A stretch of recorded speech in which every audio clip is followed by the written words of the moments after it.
গতকালকে আপনি এই সংবাদ মাধ্যমে এই মন্তব্য করার পর একের পর এক বিভিন্ন পাল্টা মন্তব্য এসেছিল, এমনকি প্রাক্তন মন্ত্রী তথা প্রাক্তন বিধায়ক সিদ্দিক আহমেদও আপনার এগেনস্টে বলেছেন, কি বলবেন আপনি? কালকে যেটা আমি মন্তব্য দিয়েছিলাম, কালকে না 6 তারিখে দিয়েছিলাম, আচ্ছা। বা 7 তারিখে, এইটা আমি অতিষ্ঠ হয়ে দিয়েছিলাম যে বাচ্চা ছেলেরা অসামাজিক যে বক্তব্য, গড় জ্বালানি, পেট্রোল দেওয়া, কাটিয়া ফালানি, এইগুলা শুনতে শুনতে যখন আমাদের জনপ্রতিনিধি যখন মিছিল মার্চ করছে, তখন আমি যেহেতু খুদ আমার নালুগাঁও ভুক্তভোগী গ্রামের মানুষ, মামবাড়ি, আমরা নালুগাঁও মামবাড়ি, এই ঘটনা যেটা ঘটেছে শুনে মামবাড়ি ছেলেরা আর আমার নালুগাঁওর ছেলে মারধর করেছে, তাদেরকেও আমি তীব্র নিন্দা জানিয়েছি, এটা ঠিক না। তারপরে আমি প্রশাসনের হাতে তুলে দিয়েছি। তারপরে একজন বরিষ্ঠ প্রাক্তন মন্ত্রী আমাকে, উনিও চেনে, আমিও সিদ্দিকদা বলে খুব রেসপেক্ট করি, উনি আমাকে যে মন্তব্যটা করেছেন তখন আমি মর্মাহত। কারণ এই ধরনের মানসিকতা নিয়ে আমি যেটা বক্তব্য দিয়েছি, তখন কোনো ব্যক্তিকে আমি এই নোংরামি ভাষায় আমি গালি মারি নাই, কিন্তু একজন মন্ত্রী হয়ে একজন মায়ের জাতকে যে আমি যদি ভালো থাকতাম তার মুখে লাত মারলাম মনে এই মন্তব্যটা করেছেন, তখন আমি তাকে ধিক্কার জানাচ্ছি। উনি তার মাকে কতবার লাত মেরেছেন, হয়তো উনি তার মাকে লাত মেরেছেন, এই জন্য মায়ের জাতকে উনি যদি সুস্থ থাকতেন তাহলে লাত মারতেন, যদি সুস্থ থাকতেন। তাই আমি ভগবানের কাছে প্রার্থনা জানাই তিনি সুস্থ হোক এবং মায়ের জাতকে লাত মারুক। আর বিগত দিনের যে তিনি যে প্রাক্তন মন্ত্রী হয়ে যদি এই মন্তব্য যদি করতে পারে, তখন ওই সমষ্টির আমাদের সনাতনী হিন্দুরা ছিল, তারা কিভাবে ছিল এখন আমি উপলব্ধি করতে পারছি। যে সাউথ করিমগঞ্জে যে সনাতনীরা ছিল প্রাক্তন মন্ত্রী সিদ্দিক আহমেদের আমলে, তখন তারা কিভাবে ছিল, কিভাবে নির্যাতিত ছিল, তার মন্তব্যে বহিঃপ্রকাশ হয়েছে।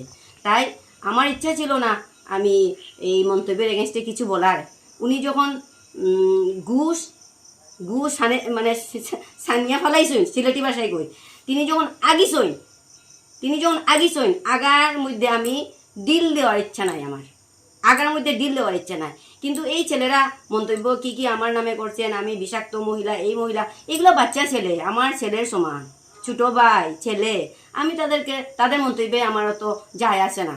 কিন্তু তিনি একজন প্রাক্তন মন্ত্রী, তিনি বিগত 15 বছর রাজত্ব করার পরে একজন ভদ্র মহিলাকে কিভাবে, যদিও আমার মন্তব্যে তার শরীরে লেগেছে, তিনি ভদ্র ভাষায় আমার মতো বলতে পারতেন যে ভদ্র মহিলা উস্কানিমূলক বক্তব্য দিয়েছেন, কিন্তু আমি হলে ওনাকে আমি বলতে পারতাম যে আপনি মহিলা হয়ে এই মায়ের বুক খালি হয়েছে, তাদেরকে এইভাবে দিয়েছেন কেন, তখনই আমি বহুত লজ্জা পেতাম।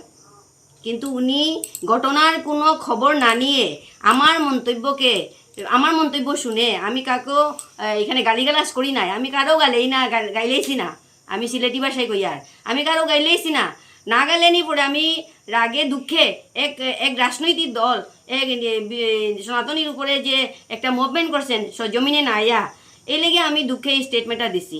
এই স্টেটমেন্টে আমি ব্যক্তিগত কারো গালি নাই, কিন্তু এই প্রাক্তন মন্ত্রী এক পা খবরও এক পা জমিনও, এই অবস্থায় এত উগ্রবাসন, তাই না আমার মুখে লাত মারলা অনে, ঠিক আছে, তারার উপরওয়ালার কাছে আমি প্রণাম করি, তাই সুস্থ হয়ে আমারে মুখো লাত মারতা, এই আমার শেষ। আচ্ছা, যেহেতু আপনি মিডিয়ায় এসেছেন, তাহলে একটা জিনিস আমরা বলবো, আপনার মন্তব্য ছিল যে এই রোহিঙ্গা মুসলমান বলে আপনি দাবি করেছিলেন, এ ব্যাপারে আপনি কি বলবেন, যেহেতু তারা আধার কার্ড বা বিভিন্ন কিছু আজকে এই সামাজিক মাধ্যমে প্রকাশ করেছে? ঠিক আছে, সামাজিক মাধ্যমে দেওয়ার কোনো দরকার নাই, এইগুলা তারা থানাতে দেওক, সার্কুলে দেওক।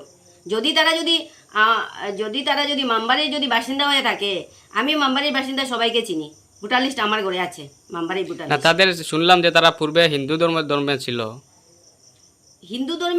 এইগুলা বললে তো বহুত কিছু, বললে আমি যদি এই হিন্দু ধর্ম ছিল, মুসলমান বিয়ে করেছে, তখন আরেক পার্টি লাভজেহাত করে গাইয়া বেড়াইব। এলেগে আমি কে হিন্দু ধর্ম ছিল আর কে মুসলমান ছিল, এগুলো আমি বলতে চাই না। তাই আমার কথা হইলো, আমি শুনছি এগুলার ভোটার লিস্টের নাম নাই, কিন্তু এসার কারণে নাই, ভোটার লিস্টে যার নাম নাই মিনস বিদেশি। এখন আমাদের দিকে যারা বিদেশি, তারা তো আমরা বাংলাদেশি বলি, এই লেগে এই কথাটা বলছি। তার এত বড় অপরাধ তো করি নাই। তাই আমারও তো বহুতে কইছে মণিপুরি বাংলাদেশি, মণিপুরি জেহাদি, আমি তো এইগুলো কই নাই, আমি তো কই নাই মুসলিম জেহাদি। তাই ধন্যবাদ, আর আমি মানে মিডিয়াতে আইতে চাই না। তোমরা আইসো আমার ছোট ছোট ছেলের সমান বয়সী, এই লেগে আমি আমার মন্তব্য কইলাম। আমি খুবই দুঃখিত এবং খুবই মর্মাহত। একজন মন্ত্রী হইয়া, প্রাক্তন মন্ত্রী হইয়া এই মানে বক্তব্যটা কইছে।